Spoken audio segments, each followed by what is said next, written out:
Welcome to another episode of Catalyzing Radical Systemic Change, where it's all about discovering, mapping, and cross-pollinating the various building blocks that I think are necessary towards a planetary civilization ahead.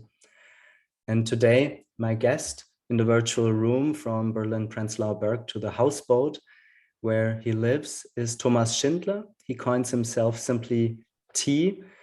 And I perceive you, we know each other for quite a while now, as a very dedicated social entrepreneur that has managed to build a full circle for the regenerative economy. So today we're going to unpack really a tapestry of projects and how they interlink as an ecosystem.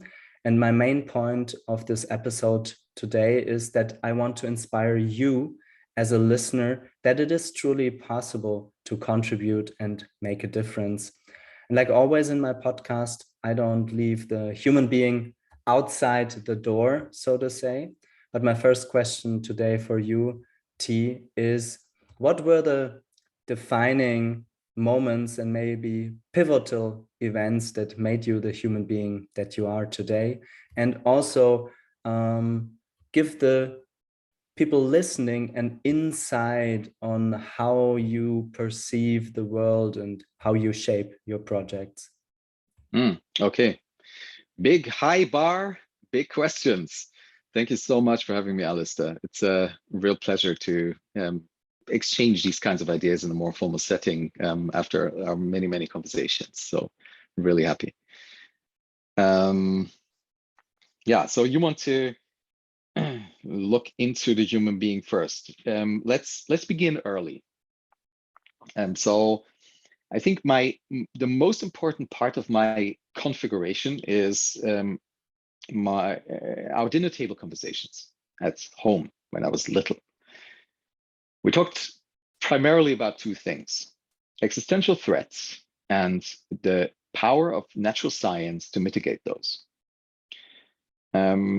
Both were very high on our parents' minds, being natural scientists and part of the first generation that became aware of what we're doing to the planet in the 70s with the limits to growth reports, with all of these activities happening. They were very aware. Now, the first time this dangerous situation we moved ourselves into as a humanity became deeply visceral for me when Chernobyl blew up. And I was about 10, 11 years old. And we had just moved to Austria from Switzerland, where we lived a couple of years. And we were downwind from the rain cloud that's rained down its radioactive fallout coming from Chernobyl, from the Ukraine. And resulting in my dad running around with his Geiger counter for 1.5 years until we could safely play in the garden again and eat a salad and all of these things. So that really left a mark. Something else that left a mark was my schoolmates, because turns out that my Austrian schoolmates didn't really like the fact that I was speaking a different kind of German, different dialect. So they expelled me from the social group. I was the outsider, pariah, for a couple of years, which put me into the outside position. I could observe the social dynamics of the group. I could see who was the alpha. Why would usually he become the alpha, and how would he stay there, etc. Which, once I had learned the Austrian dialect, I used to my advantage and became the alpha very quickly. Not accounting for the fact that when you do that, you're not motivated from within, you're only motivated from without. And that is a recipe for hollowing out your soul, which I could feel when I was around 2021 and had partied and drugged myself into probably a drug-induced psychosis, leading to a paranoia that I was so strong I couldn't leave the house anymore. Every time I encountered a human being, I thought, I had this sense they were looking at me and they could see inside of me, and they could see what a hollow, useless shell I was. Right. So I got this sense that sometime in the past I'd taken a wrong turn. I wanted to go back to that turn and take a different turn.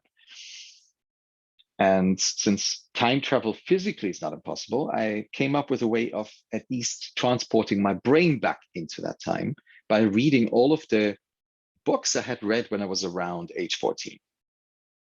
And that literally helped my brain heal from that psychosis. Still took 2 years, which is the average time it requires to heal.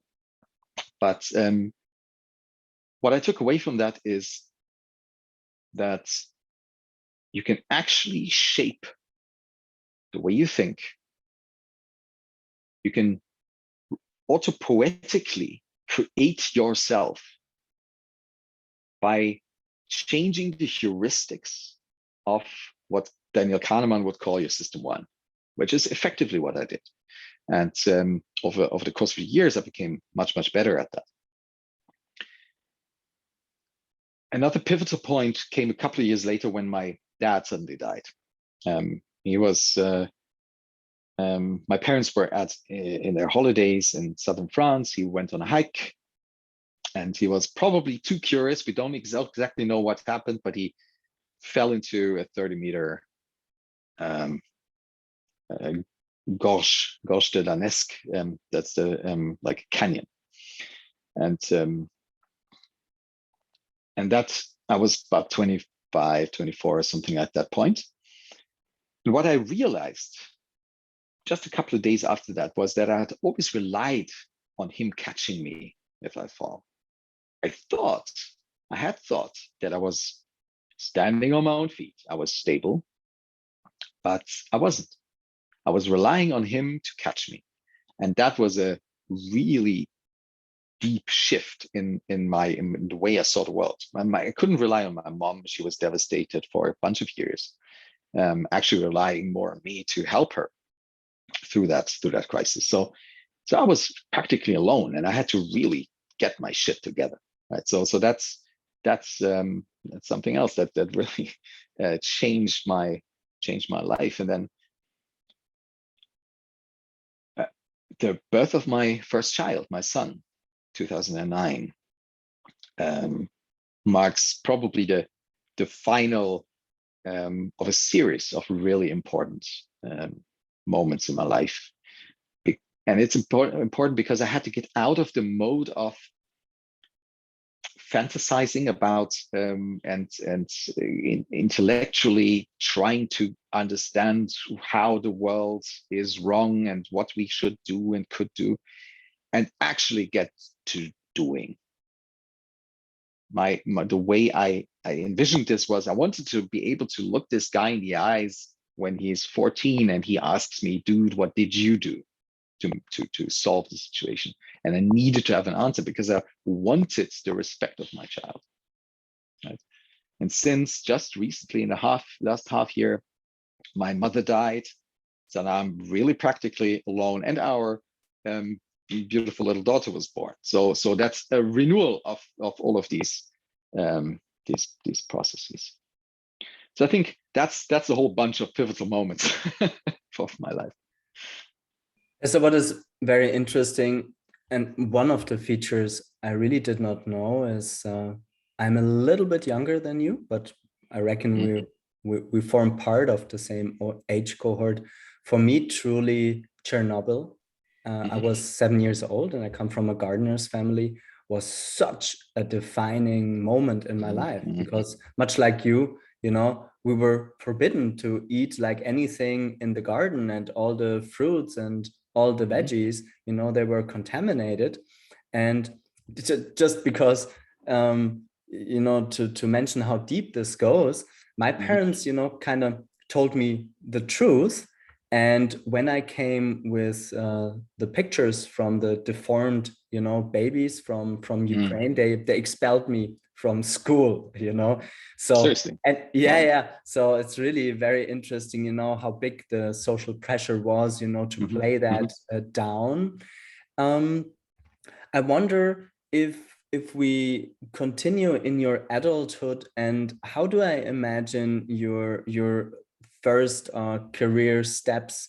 Because I Hmm. know many of these social entrepreneurs, most likely also many of those listening, it's a tough thing, you Hmm. want to earn money, you want to make Hmm. a difference, but the system usually or often rewards just how the infrastructure is built, to basically serve the old paradigm. And you're usually the more successful, I'm not saying always, the more you also apply this logic of extracting value from a Hmm. system. Hmm. And Hmm. yeah, so curious to learn from your steps as an entrepreneur. Hmm. Hmm. Well, so ever since I could think, once this question comes up, what do you want to do in life? I knew I was going to be a rock star. There was no doubt about it. Until I discovered that rock stars don't save the situation of our planet, really, right? So I wanted to do something more meaningful. And from my limited perspective, after graduating from high school, I thought maybe I should do something like social work. I could really hands-on help people. So I went on to study social work, just to discover two things. One is I'm not cut out for this. I would take all of these really, really painful experiences of people to heart and home and suffer. That's one. But the more important is that I found that you're basically managing the system. You're not improving anything as a social worker. So that's turned me away from it. And roughly at the same time, which is somewhere in the mid second half of the 90s, I found the internet. And I found how I could create using a computer and the internet. Actually, the mother of my girlfriend at the time, she needed a website, and she said, "You're young, you can do it." And the first thing I did was I took the the HTML page source of Yahoo, printed it out, and read it for days until I could see patterns. And then I built a website for her with these patterns. And shortly after that, I found databases and connecting to databases and all of that stuff. And so I became really invigorated with that. Now, just an idea, and I have enough ideas and a computer, and you can realize it. Wow. And at the same time, I saw people getting pretty rich doing exactly that. And since from my social work experience, I could see that money seemed to always flowing in the wrong direction. I thought, okay, how about I use that skill of building digital platforms to accumulate a shitload of money and then let it flow in the right direction. That's probably the standard way we think about philanthropy, right? You extract on one end and you then fix something on another end. And first of all, I'm not really the kind of guy who builds large scale businesses for several reasons. I cannot really market things I don't truly deeply believe in. And as soon as I see an extraction, I have a hard time believing in it.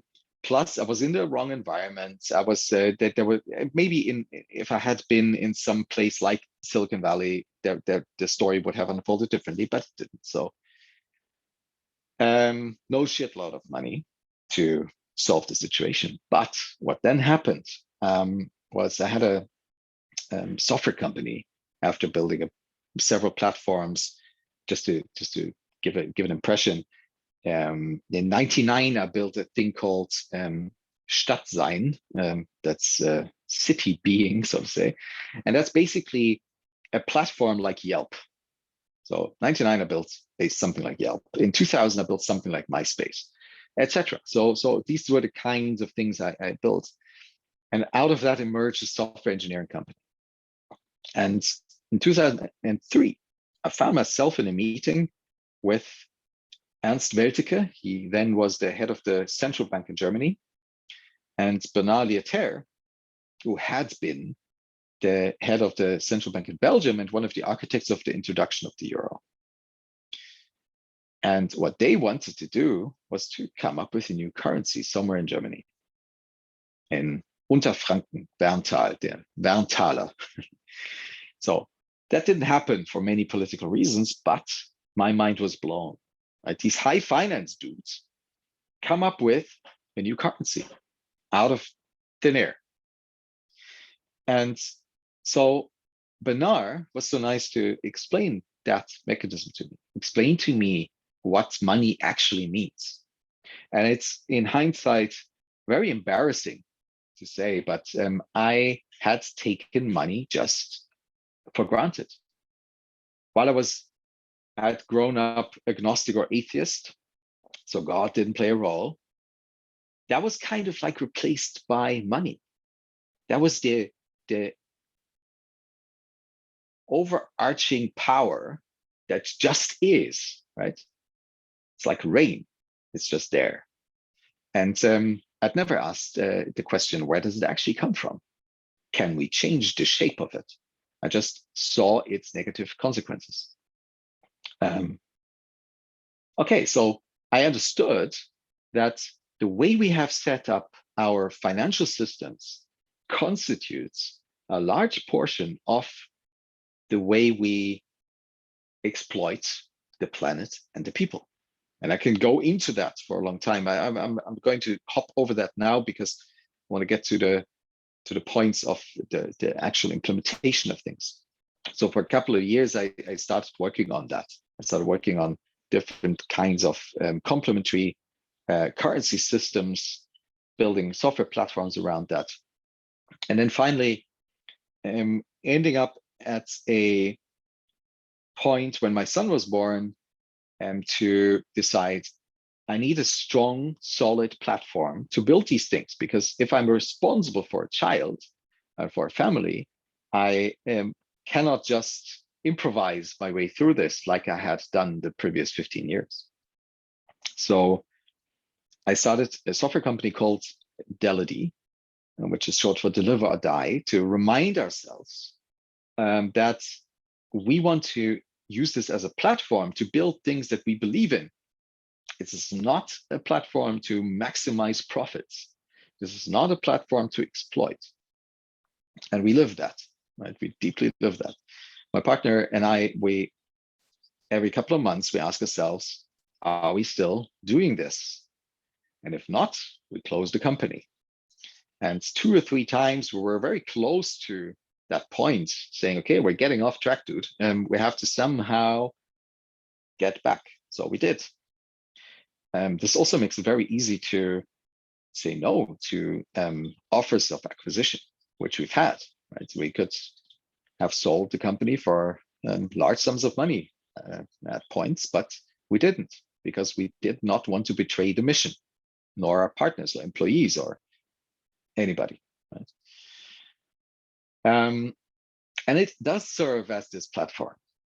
So what currently is happening there is Delity is building software for clients, mostly, who build products that help towards making the planet a good place.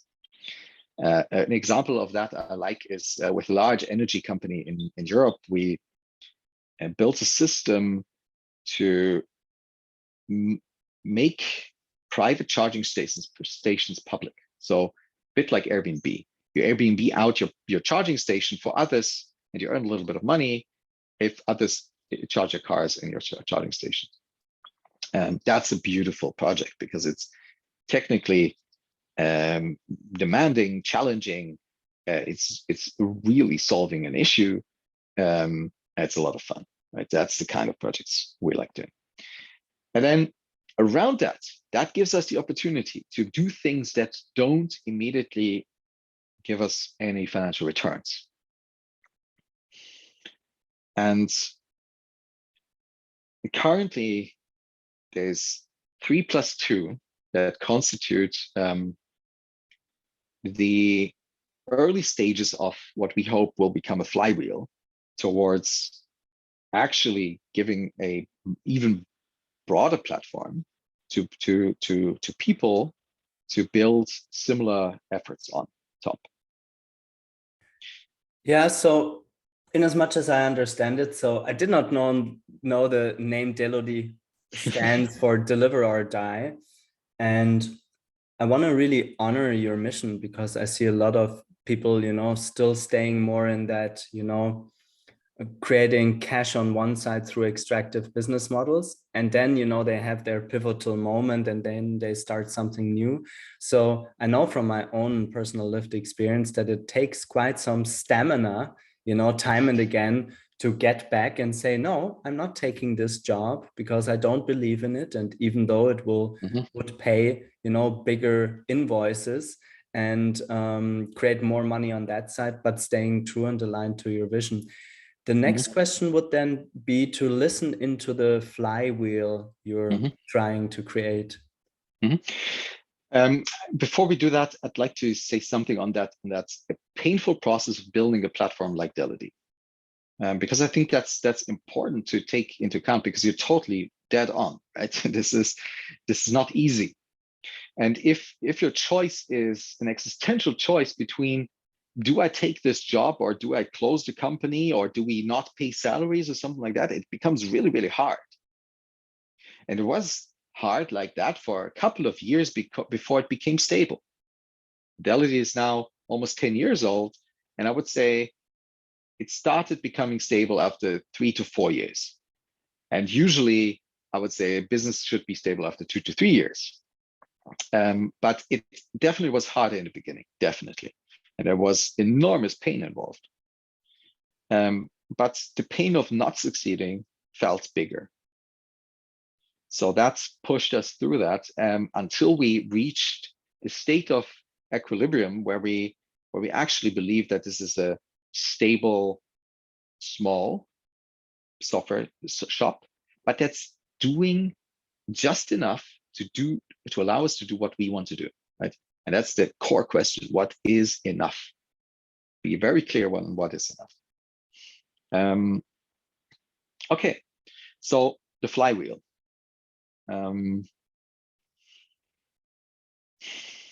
Yeah, you were mentioning 3+2. Yeah. So I think a core part, obviously, of the flywheel being Delody. I think we sorted it out. Boutique software company, values-based, always coming from the question, what is enough? And then you were mentioning like 3+2, because I know we both get like very synthetic and ecosystemical, but let's start the flywheel with the 3+2. Yeah. I was hesitating because I was thinking maybe it's helpful to go into some underlying theories, but maybe we can do that later.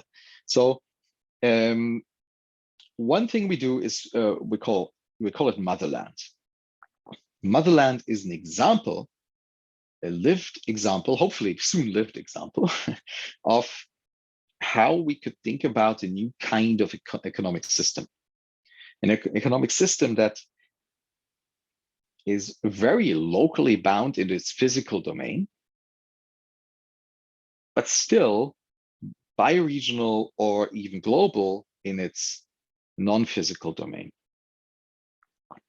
And what we do with Motherland is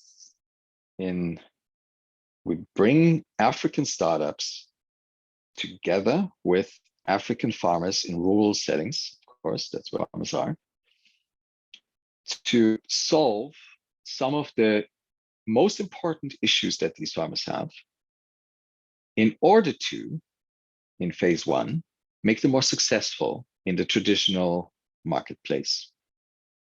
But then in phase two, create incentives to reinvest their success locally, to finally in phase 3 become more self-sufficient as a community than they are now.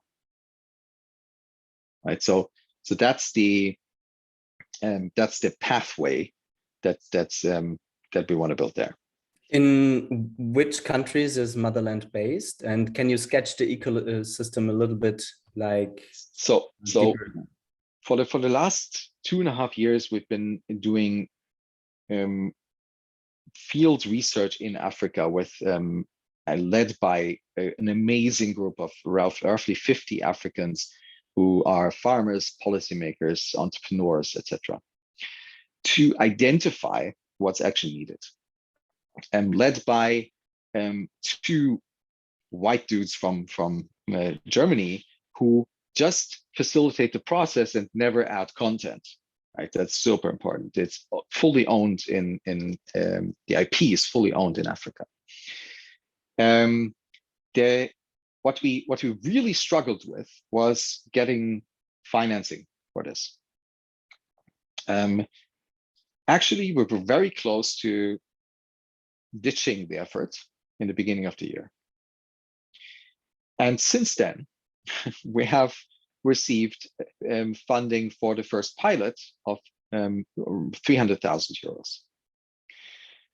It's not a lot, but it's doable, right? We can do a solid pilot, and it's going to happen in the fall. It's going to start in fall in either Nigeria or Kenya. We're just figuring out which communities there are the most promising communities for the first pilot.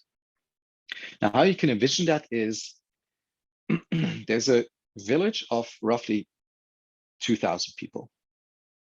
There are a couple of hundred farmers that are above subsistence farming. So they actually sell to the marketplace.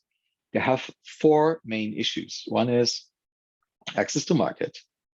How do they know how much they can get for their produce, at what time, when is it needed, what will be needed, right? Market access. Logistics, how do I get that to the market so it's not beaten up by the time it comes to the market, right? We're talking gravel roads for miles and miles, right? So it's not on the highway here or flying. Storage, you want to be able to store some of your produce in order to even out market demand. And finally, refinement. You know, if you the largest exporter for the refined product of coffee in the world is Germany. Not a single fucking bean grows in Germany, right? So that's an imbalance because the high markup happens in the refinement process. So what if we can move refinement into the local areas, right? So these are the 4 most important components, and we have a database of almost 350 startups across Africa that do exactly that. And one of our financing partners, the GIZ, obviously they have a whole range of startups as well that can help with that. Yeah. I wonder now if I simply open up for you to sketch the tapestry beyond Motherland, and see where this symbol, in the joint shared room of the flywheel, comes up organically. Yeah, let me try that. So, but before I think I need to frame it a little bit for it to make sense. I was speaking about the negative emergences of our currency design, right? So we create money at a rate of 2 to 3% per year, faster than we can destroy it. Right? So there's an exponential growth rate in our global money supply, roughly doubling every 25 years. And we want to have the sense that this is actually worth something. So when we started running out of gold, which was our default to do that in the early 70s, Nixon attached a dollar to the GDP. And then everybody was attached to the dollar. So we were effectively the value of the 2 to 3% of growth of money was attached directly to the American economy. Now, that measures, GDP measures how many bits or atoms we can move through that economy per year. It doesn't qualify what we do with them. That, of course, is not only an invitation, it's an imperative, an obligation for growth.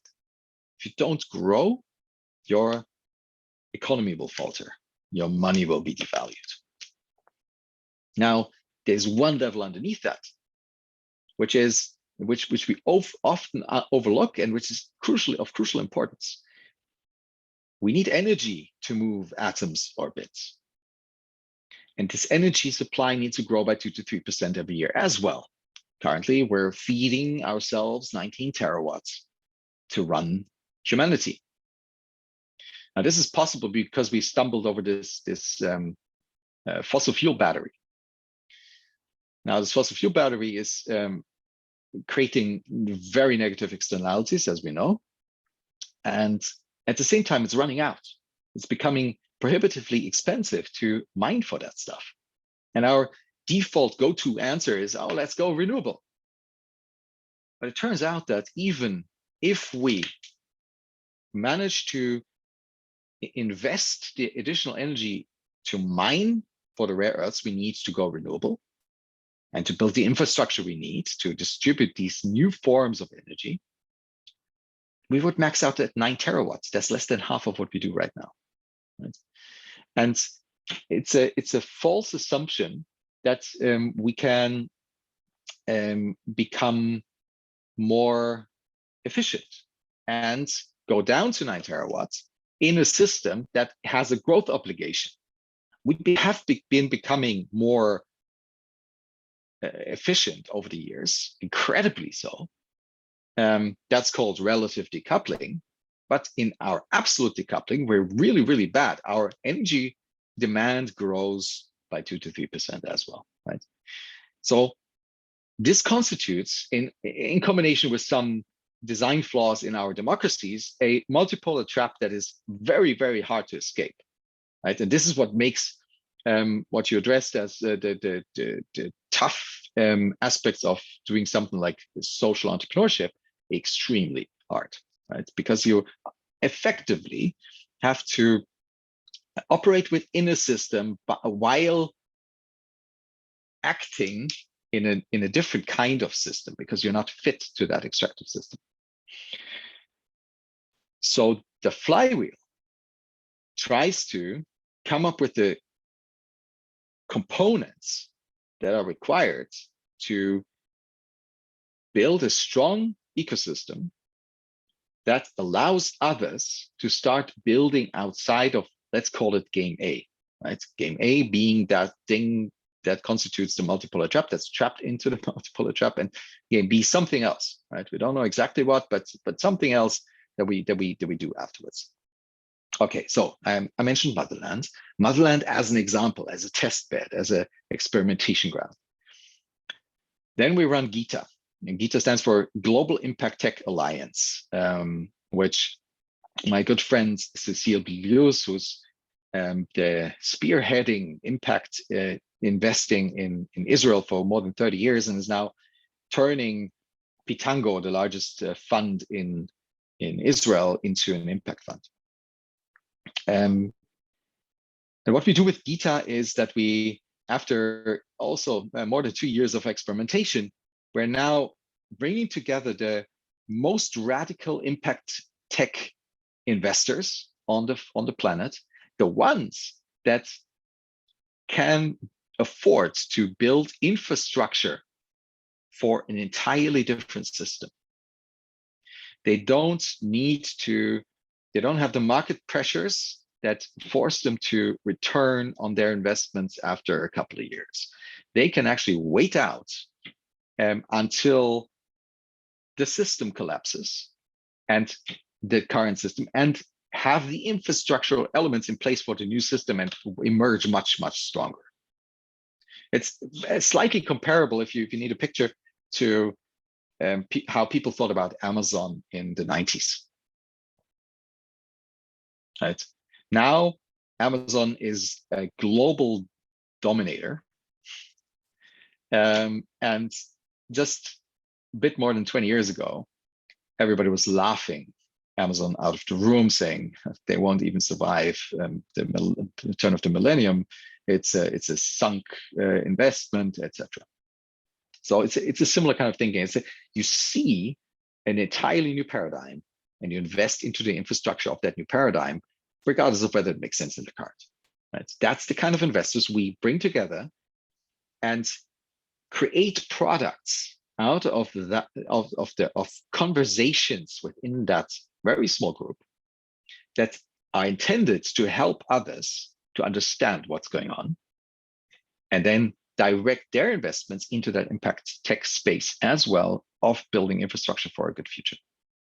That's what we do with Gita. So that's the money supply part of it.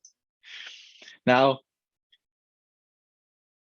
money is good, but something can help directing money in the right direction and opening the field for new entrepreneurial activities, and that's policy.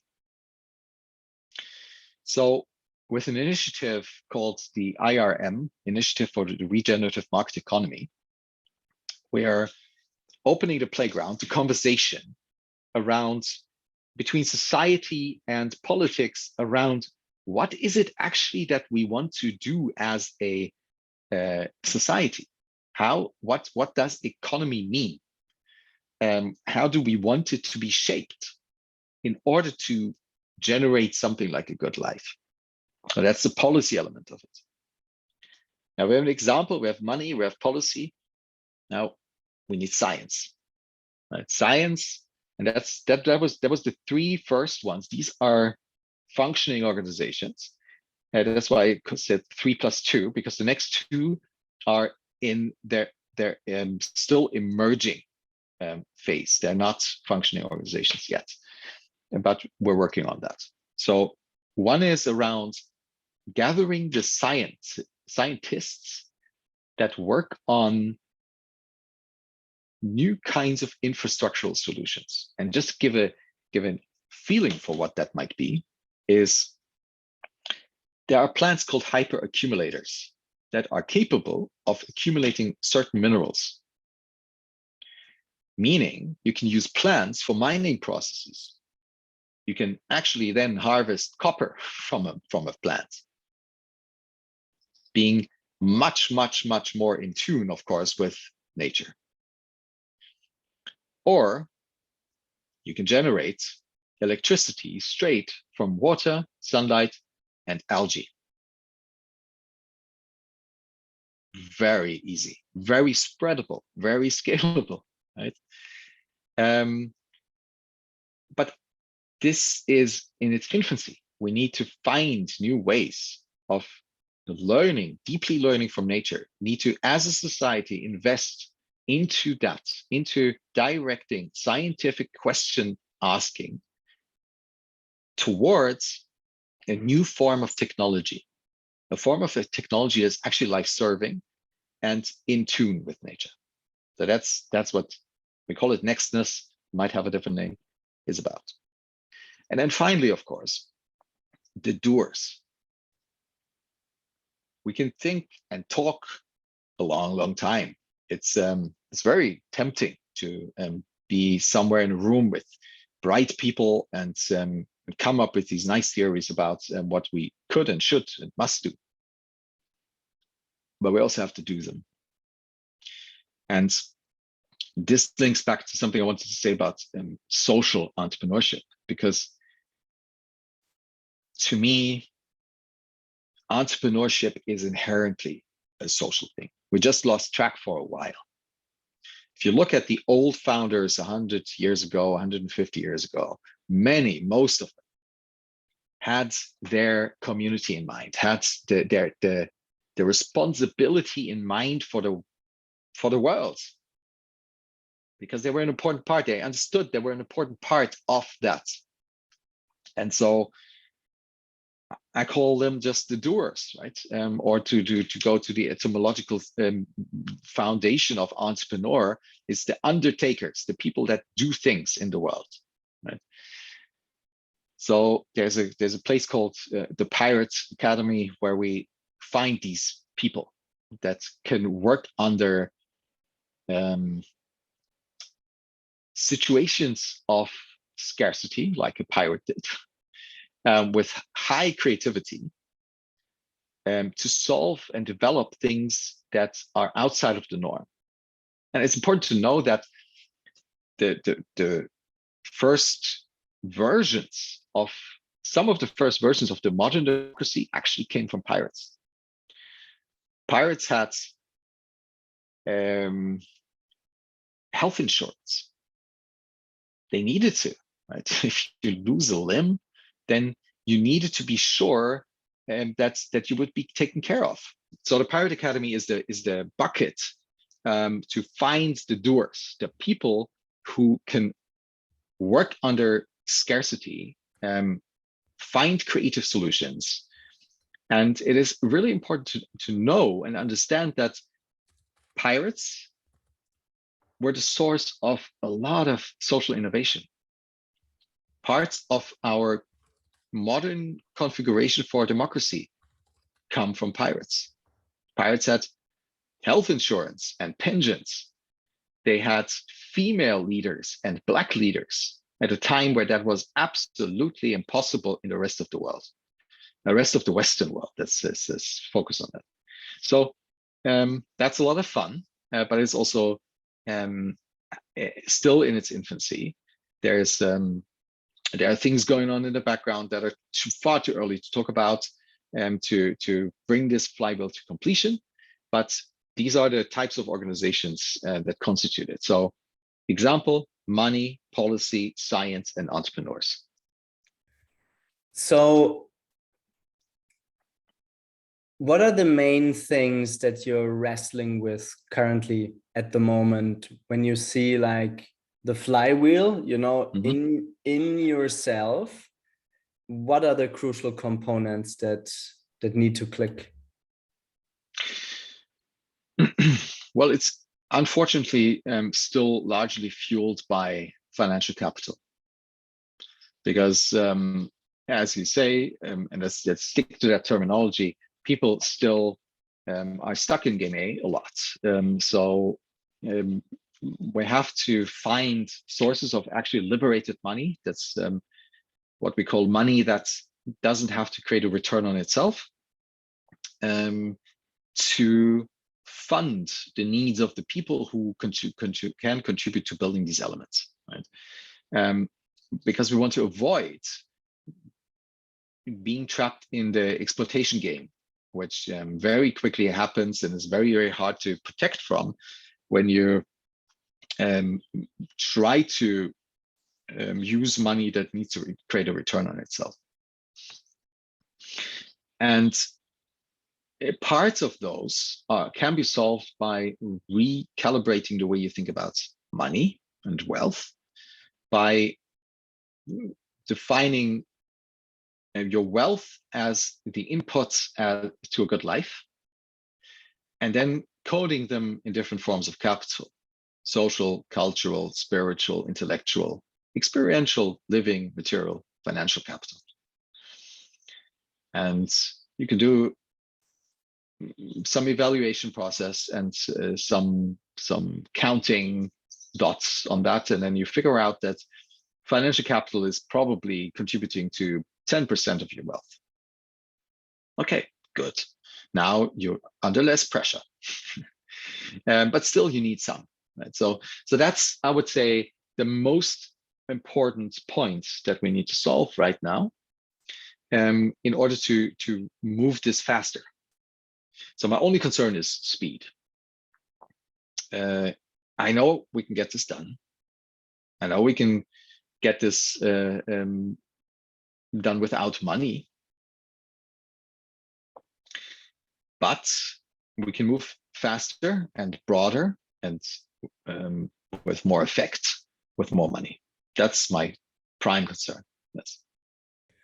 Yeah, I could not agree more. So scouting for the golden needles that attract other golden needles. I mean, you were mentioning at least a couple of the outliers in the impact investing space, you know, within Gita. So I mean, we're on the same side of trying to find, Yeah. you know, these attractors that spur actually investment into business models and endeavors, products, services, and whole ecosystems that don't need to have a stake anymore in game A. Now, maybe towards the end of our conversation today, I personally think we are in very challenging times. I do not so much believe the whole doomsday preppers scenario. It's just a gut feeling, right? Nobody knows when this whole shebang will crumble down. So in your own felt sense, and if you add a sprinkle of hope into us collectively making it, what do you think in the next years ahead are the crucial levers for the change we want to see? So we were mentioning the supply side of capital, be it philanthropic or on the fringes of the impact investing paradigm. What are other crucial levers that we need, you know, for the new system, basically, that makes the old system obsolete, and at least to build like some oasis of game B within game A crumbling? So I don't think I need to sprinkle hope into this. I think there's a lot of hope. And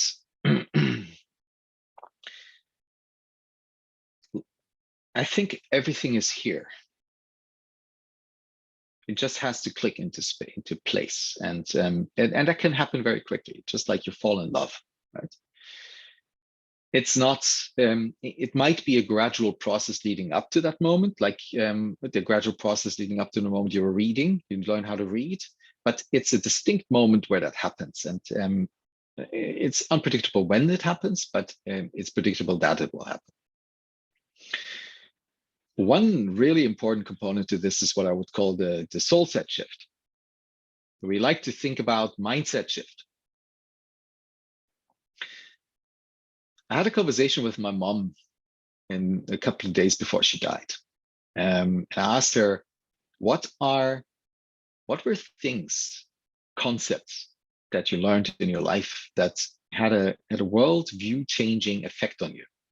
Like the moment, as I said, when you start reading, it's like somebody activates a layer on the world and suddenly everywhere is stuff you can read, right? You didn't even notice that stuff until you could read because it was irrelevant. It was just some lines. Who cares about lines, right? And what she said was she notices how deeply connected body, mind, and soul are, because as her body is dying, she can feel her mind and her soul dying. And so dragging those two down with the body. And I asked her, what's the soul for you? And she said, the soul is for feelings, what the mind is for thoughts. Now, if I map that onto Daniel Kahneman, system 1 and system 2, I would say system 1 is organized with feeling, by feeling. It's heuristics that express themselves as a feeling that tell me, dude, run, there's a tiger in the bush. I don't think about that. Now, according to Kahneman, 5 to 10% of our decision making comes from the thinking. The rest is feeling. So we need to have a soul set shift. We actually have to feel it. Now we know that that's possible, right? Thomas Björkman, who you know well, and Lena Anderson wrote this beautiful book, The Nordic Secret, to uncover historic precedents for this. Right? And there are many people like yourself and me who've written courses for others to do that, right? To get into that, touch that. Now, another thing that makes me really, really hopeful is I have a set of questions that constitute a small framework. We call it Lucid.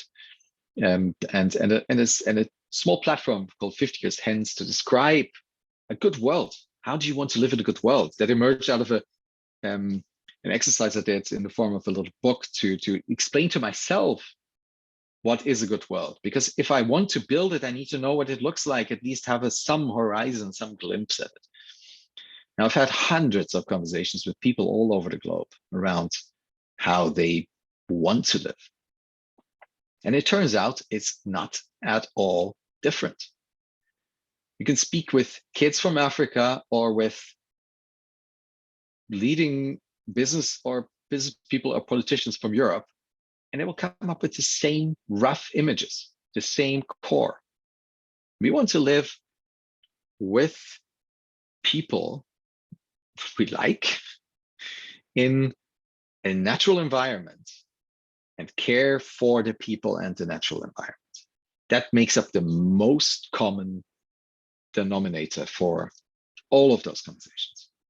Now, there, of course, are variations. Some want to have sexual liberty, some want to live in a Victorian style, some want to have a lot of technology, some refuse any technology, etc. But the core stays the same. That is doable. It's just coming from the soul set. We can do this. We can live that way.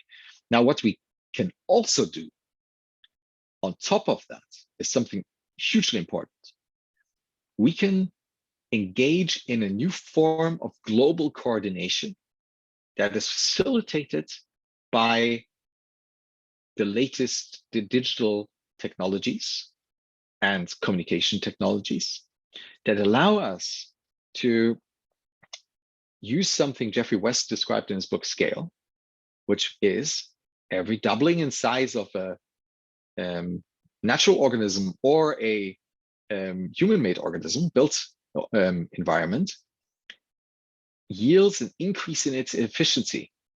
So for a city, that's 15%. If you double a city in size, it creates 15% more patents. Now, if we, as a rough equation, live on the atom level, very locally, let's say 80% locally, maybe we get a banana from time to time, maybe we get an avocado from time to time, but more or less locally. And on the idea level, we use bits, right? That way we can create an enormous explosion of creativity and creation to solve all of these issues. And I just want to close with something very, very interesting. That's 50 years old. The Limits to Growth report, first report issued by the Club of Rome and written by scientists from MIT. Based on the first computer model of the world. And they ran a couple of scenarios. One was business as usual. Now, business as usual describes the way we do things, then and now. Another scenario was comprehensive technology, talking about we can solve our problems with technology and collaboration. That's the core underlying assumption, collaboration and technology. And the third one, out of 13, but these are the three most relevant in my view, is stabilized world, where we exchange our optimization function from profit maximization to the maximization of health and education. Now, 2 years ago, a young lady, Gaia Harrington, who was then the director of sustainability services at KPMG USA, did a study on the empirical data of the last 50 years on those three scenarios. And what she found is devastating. She found that we are very, very well on track with business as usual. Now, why is that devastating? It's devastating because business as usual predicts at the end of the century, there will be 3 billion people left. That constitutes 4 billion people dying from unnatural causes in the second half of the century. We don't want that. Nobody can want that. Now, the good news is that both comprehensive technology and stabilized world peak at around the same time as business as usual on the population curve, 2030, roughly, at 8 billion. But those two stabilize. So if we change our soul set and we change the assumption that we have to be profit-seeking into the assumption that we have to be well-being seeking, that unlocks us into a deeply collaborative global mode to leverage the technology we already have and the science into a new paradigm that will allow us, for the first time ever as a species, to not be subject to the population downturn that inevitably so far has always come after this kind of peak that we're in. So it's absolutely doable because everything we need is here. We just have to do it. I love ending the conversation with your noting that beyond a mind shift and changing the mindset, we need a soul shift and a change in the soul set. And I could not agree more that I really believe, A, we can make it. B, it's really on the horizon. It's basically all the curves of the agenda set that we're doomed to fail. When you listen deeper, there are hundreds of thousands, if not millions, of data points out there that all strive for the regenerative paradigm, game B, whatever you want to call it. And I also totally believe that in the next 10 years up until 2030, these curves will collide, and then truly we will see where we go, as humanity in this inflection point. I wonder if you want to give the listeners some last words, T. Yes, I do. Because there's something important when we say we. Who do we mean, right? And in this conversation, we have been oscillating between we as the West and we as humanity. And I've had a conversation with my wife, who's from Costa Rica recently, about what she believes is going to happen in Costa Rica when game A ends. And she said, well, it'll probably go largely unnoticed. And what I'm trying to say with that is there's one we that constitutes 10, maybe 20% of the global population that happens to coincide with the people who screw things up, more or less. The rest will very likely be, at least from an economical perspective, much better off when game A ends. Now, that is not to say that they will be better off from a climate perspective, but we can solve that, I'm pretty sure, without geoengineering. So we have to be very careful when we use that we include everyone and not just the 10, 20% that are scared shitless of game A ending, right? And to really put this on a high note, the way you, I think, opened our conversation was Charles Eisenstein building the better world our hearts know is possible, right? Let's build that. I know it's possible. Thanks, T. Thank you.